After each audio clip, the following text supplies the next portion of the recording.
Allahu Akbar, Allahu Akbar, Allahu Akbar. La ilaha illallah. Kurban adalah ibadah yang sangat mulia dan dianjurkan setiap muslim yang mampu berkurban, dan dihitung mampu kalau pada saat tiba Idul Adha dia punya kemampuan beli 1 ekor kambing.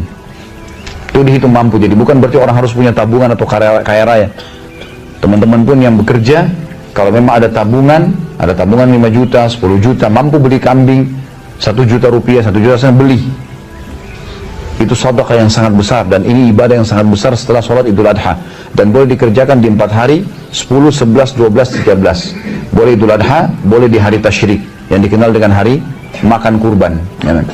Dan ini Allah mengatakan fasalli dzalika wanhar, ya, sholatlah dan berkurbanlah. Kemudian teman-teman sekalian, di antara 3 jenis hewan, kambing dan domba satu jenis, sapi dan unta, yang paling afdal adalah kambing dan domba. Walaupun kita mampu beli sapi, di Indonesia kita banyak sebeli sapi karena kita menganggap dagingnya lebih terbiasa, familiar kita makan. Padahal sebenarnya lebih afdal adalah kambing dan domba. Karena Nabi SAW dalam hadis Bukhari dikatakan berkurban dengan 65 ekor domba untuk diri beliau sendiri. Lalu beliau menambah lagi 1 ekor, beliau mengatakan ini untukku dan umatku yang belum menyembelih. Maka teman-teman sekalian, ada yang saya faham, ada pernah orang tanya sama saya, Ustaz, sapi yang saya mau berkurban ini belum cukup 7 orang. Maka dipaksakan nyari orang untuk supaya bisa 7 orang. Padahal sebenarnya tidak perlu. Kalau bapak-bapak sekalian, bapak ibu sekalian mampu bayar 1 ekor sapi sendiri, bayar sendiri. Untuk apa bagi-bagi pahalanya ke orang? Ambil aja sendiri semuanya, gitu kan? Kalau mampu. Kalau bapak ibu mengatakan, baik, uang saya pas-pasan, tidak usah khawatir. Konsep Islam beda dengan kapitalisme. Konsep Islam, sedekah dapat. Konsep kapitalisme, nabung baru kaya. Nggak ketemu ini. Mustahil ketemu. Karena kalau orang nabung kaya, orang kalau nabung mau sedekah nggak kira-kira? Kalaupun sedekah terus 1.000, 2.000, 1.000, 2.000 terus, ya. Itu terus yang berputar di celengan masjid. Tapi kalau orang faham konsep dalam Islam, hadis Nabi SAW riwayat Bukhari, hadis Qudsi, Allah berfirman, ya benda Adam, anfik alaik, wahai anak Adam, berinfak dulu di jalanku, aku akan berinfak untukmu. Berarti dengan sedekah kita keluar, makin besar datangin dari Tuhan.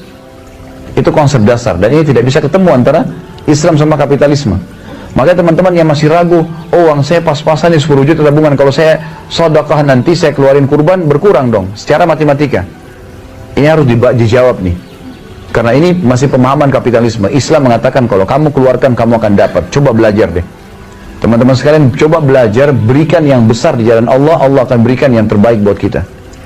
Itu sudah menjadi sunnatullah, dan Allah mengatakan walan tajida li sunnatillahi tabdila. Kalian tidak akan menemukan pergantian dalam hukum-hukum Allah, nggak bisa. Sunnatullah. Kita baik sama orang, kita dibaikin, gitu kan? Kita bersedekah akan dapat, itu pasti, nggak mungkin tidak. Bahkan kata Nabi SAW, manaqasa malu min sedekah, tidak akan berkurang harta seorang hamba karena sedekah. Jadi kalau teman-teman punya istri di rumah juga punya pendapatan, kita punya pendapatan, walaupun kita tabungannya masih kecil, sedekahin, kurban. Berkurban teman-teman sekalian, itu pahalanya besar. Kalau seandainya anda mengetahui bagaimana pahalanya berkurban pada hari kiamat, atau yang kita sering bantu orang miskin, sedekah setiap hari dijadwalkan, mungkin kita berharap sepanjang umur kita melakukannya. Maka jangan disia-siakan, karena setiap peluang ibadah tidak bisa terulang teman-teman. Saya punya pengalaman di Kampung Melayu, pernah saya isi ceramah. Kemudian habis ceramah, azan duhur, saya ke masjid.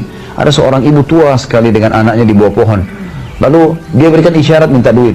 Saya sudah niat mau bantu sebenarnya, tapi saya takut ketinggalan sholat duhur. Lalu saya bilang sebentar bu, habis sholat saya ke masjid. Saya balik, ibu itu sudah tidak ada. Saya naik ke mobil saya keliling-keliling nyari di sekitar itu, tidak ketemu ibu itu.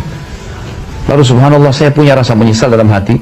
Lalu saya muhasabah sendiri, saya mengatakan, Khalid, apa susahnya tadi kalau kau tinggal korek kantongmu, kurang dari 1 menit, keluarkan, kasih ibu tersebut, lalu selesai, dicatat pahala. Kenapa ditunda? Ini waswas syaitan, dan tidak bisa terulang. Saya keliling 4 kali ke lokasi itu, tidak saya temukan ibu itu lagi. Mungkin saya bisa sedekah dengan orang lain, tapi apa jaminan saya masih bisa hidup? Mungkin itu amal terakhir saya, nggak ada kesempatan lagi. Maka jangan sia-siakan teman-teman sekalian. Sabda Nabi SAW, kalau anak Adam meninggal, dunia akan ikut ke kuburan 3. Keluarganya, hartanya, dan amalnya. Dan akan pulang 2. Keluarganya dan hartanya akan pulang. Secinta-cintanya, tidak usah kita bicara suami istri. Karena suami istri bisa cerai, bisa jadi mantan, pasangan, dan seterusnya. Tapi kalau anak, nggak ada mantan anak. Baik, kalau anak antum meninggal dunia, anak anda meninggal dunia nih, kira-kira mau nunggu di kuburan 1 hari? Hah? Nginap 1 hari mau nggak? Kok senyap ini, gak ada jawaban?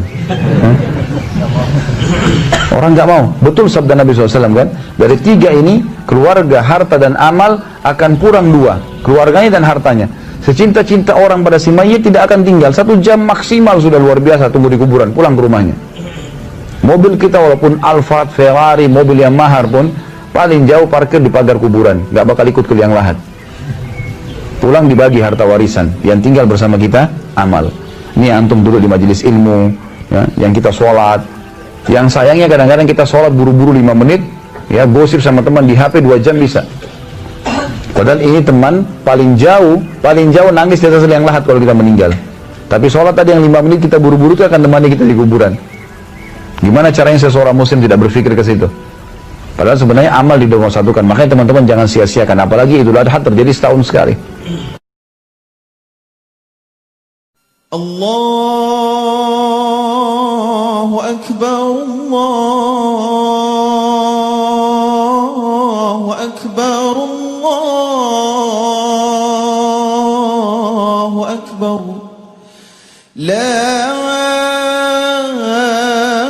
ilaha illallah, wallahu Akbar. Allahu Akbar walillahil hamd. Allah